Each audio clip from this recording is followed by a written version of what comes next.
Motionless air that was at once sultry and chilling. A heavy heat struck through with an icy chill that felt almost like the burning of frozen steel.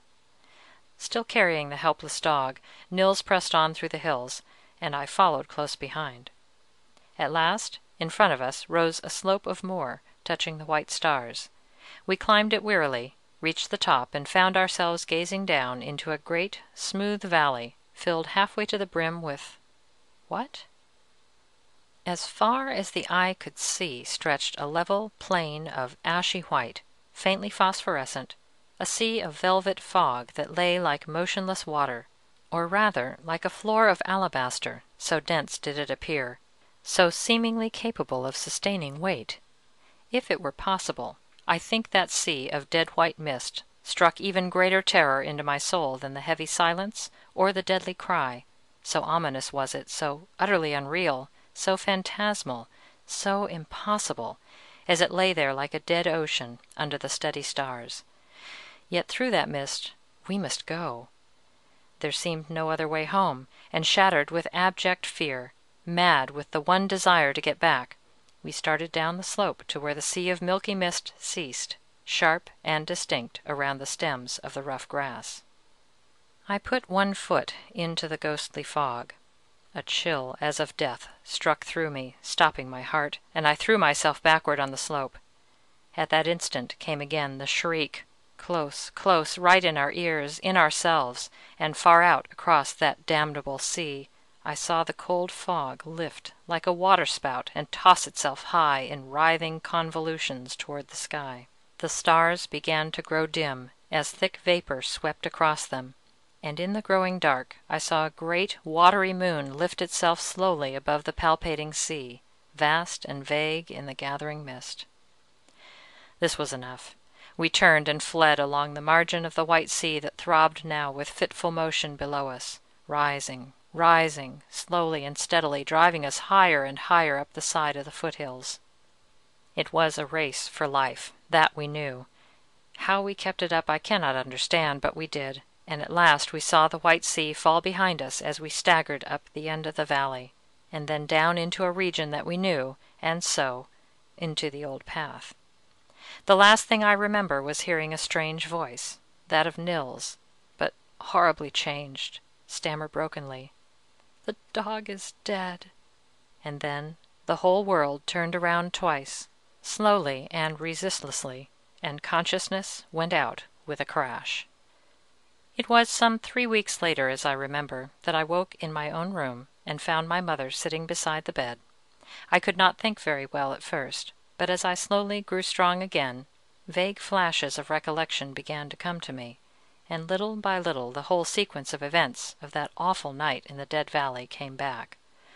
All that I could gain from what was told me was that 3 weeks before I had been found in my own bed, raging sick, and that my illness grew fast into brain fever.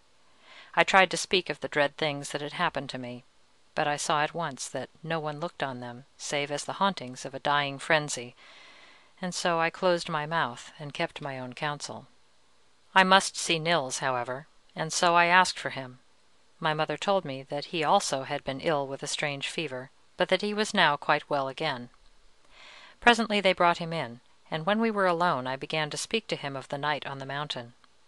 I shall never forget the shock that struck me down on my pillow when the boy denied everything, denied having gone with me, ever having heard the cry, having seen the valley, or feeling the deadly chill of the ghostly fog. Nothing would shake his determined ignorance, and in spite of myself I was forced to admit that his denials came from no policy of concealment, but from blank oblivion. My weakened brain was in a turmoil. Was it all but the floating phantasm of delirium, or had the horror of the real thing blotted Nils' mind into blankness so far as the events of the night in the Dead Valley were concerned? The latter explanation seemed the only one, else how explain the sudden illness which in a night had struck us both down? I said nothing more, either to Nils or to my own people, but waited, with a growing determination that, once well again, I would find that valley if it really existed. It was some weeks before I was really well enough to go, but finally, late in September, I chose a bright, warm, still day, the last smile of the dying summer, and started early in the morning along the path that led to Hallsberg. I was sure I knew where the trail struck off to the right, down which we had come from the Valley of Dead Water, for a great tree grew by the Hallsberg path at the point where, with a sense of salvation, we had found the home road. Presently I saw it to the right, a little distance ahead. I think the bright sunlight and the clear air had worked as a tonic to me, for by the time I came to the foot of the great pine, I had quite lost faith in the verity of the vision that haunted me, believing at last that it was indeed but the nightmare of madness. Nevertheless, I turned sharply to the right at the base of the tree into a narrow path that led through a dense thicket. As I did so, I tripped over something. A swarm of flies sung into the air around me, and looking down, I saw the matted fleece, with the poor little bones thrusting through, of the dog we bought in Hallsberg. Then my courage went out with a puff, and I knew that it was all true, and that now I was frightened. Pride and the desire for adventure urged me on, however, and I pressed into the close thicket that barred my way. The path was hardly visible, merely the worn road of some small beasts, for though it showed in the crisp grass, the bushes above grew thick and hardly penetrable. The land rose slowly, and rising grew clearer, until at last I came out on a great slope of a hill, unbroken by trees or shrubs, very like my memory of that rise of land we had topped in order that we might find the dead valley and the icy fog. I looked at the sun. It was bright and clear, and all around insects were humming in the autumn air, and birds were darting to and fro. Surely there was no danger, not until nightfall at least, so I began to whistle, and with a rush mounted the last crest of Brown Hill.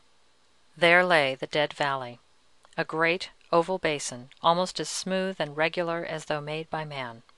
On all sides the grass crept over the brink of the encircling hills, dusty green on the crests, then fading into ashy brown, and so to a deadly white, this last color forming a thin ring running in a long line around the slope. And then nothing. Bare, brown, hard earth, glittering with grains of alkali, but otherwise dead and barren. Not a tuft of grass, not a stick of brushwood, not even a stone, but only the vast expanse of beaten clay. In the midst of the basin, perhaps a mile and a half away, the level expanse was broken by a great dead tree, rising leafless and gaunt into the air. Without a moment's hesitation, I started down into the valley and made for this goal. Every particle of fear seemed to have left me, and even the valley itself did not look so very terrifying. At all events, I was driven by an overwhelming curiosity, and there seemed to be but one thing in the world to do: to get to that tree. As I trudged along over the hard earth, I noticed that the multitudinous voices of birds and insects had died away. No bee or butterfly hovered through the air, no insects leaped or crept over the dull earth. The very air itself was stagnant. As I drew near the skeleton tree, I noticed the glint of sunlight on a kind of white mound around its roots, and I wondered curiously. It was not until I had come close that I saw its nature.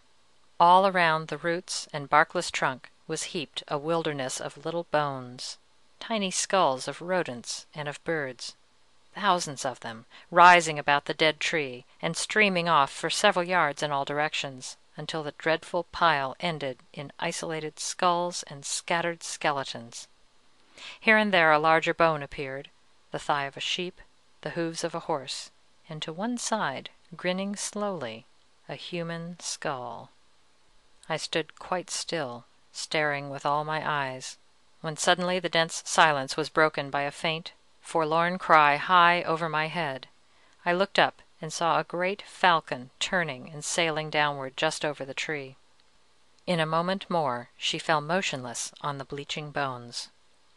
Horror struck me, and I rushed for home, my brain whirling, a strange numbness growing in me. I ran steadily on and on. At last I glanced up. Where was the rise of the hill? I looked around wildly. Close before me was the dead tree with its pile of bones. I had circled it round, and the valley wall was still a mile and a half away. I stood dazed and frozen. The sun was sinking, red and dull, towards the line of hills. In the east the dark was growing fast. Was there still time? Time! It was not that I wanted. It was will. My feet seemed clogged as in a nightmare. I could